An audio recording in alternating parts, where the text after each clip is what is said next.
লালমনিরহাটের হাতীবান্ধায় বিভিন্ন শিক্ষা প্রতিষ্ঠানের সর্বোচ্চ নম্বর প্রাপ্ত মেধাবী ও শ্রেষ্ঠ শিক্ষার্থীদের উপজেলা মাধ্যমিক ও জেলা শিক্ষা অফিসের উদ্যোগে পুরস্কার ও সার্টিফিকেট বিতরণ করা হয়েছে। আজ সোমবার দুপুরে হাতীবান্ধা উপজেলা পরিষদ মিলনায়তনে ৩৮ জন শ্রেষ্ঠ শিক্ষার্থীদের মাঝে এ ক্রেস্ট ও সনদ প্রদান করা হয়।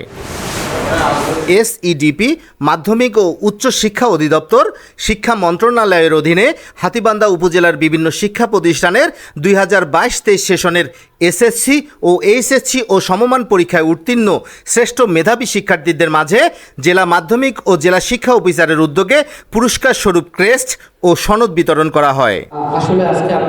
এতে প্রধান অতিথি হিসেবে উপস্থিত ছিলেন উপজেলা নির্বাহী কর্মকর্তা শামীম মিয়া।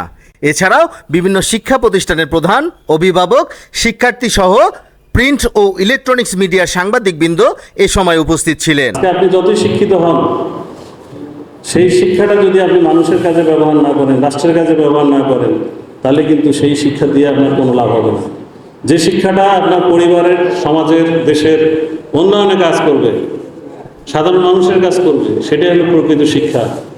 তা আমি যারা আজকে শ্রেষ্ঠ শিক্ষার্থী বা যারা রয়েছে তাদেরকে আমি একটি কথা বলবো, তোমরা ভালো রেজাল্ট করছো, এটা ঠিক আছে, কিন্তু তোমাদেরকে ভালো মানুষ হতে হবে।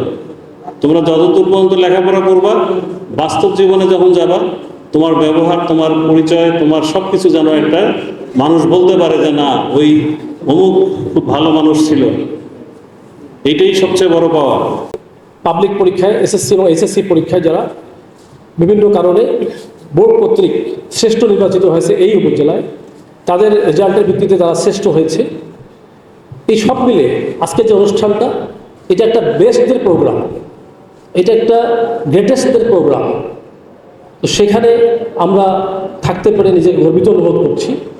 অভিনন্দন জানাচ্ছি আমাদের সেই শিক্ষার্থীদের যারা আমাদের দুর্যোগকালীন সময়, বিশেষ করে ২২-২৩ সাল কোভিড কাল ছিল। সেই সময় পড়াশোনা করাটা আসলেই টাফ ছিল। সেই সময় নানা রকম প্রতিবন্ধকতার সাথে লড়াই করতে হয়েছে। সেই লড়াই জয় করে যারা আমাদের শ্রেষ্ঠ শিক্ষার্থী হিসেবে এখানে এসেছে, তাদের সবাইকে উপজেলা প্রশাসনের পক্ষ থেকে অভিনন্দন জানাচ্ছি আমার ব্যক্তিগত পক্ষ থেকে। নিউজ ডেস্ক, বর্ণমালা।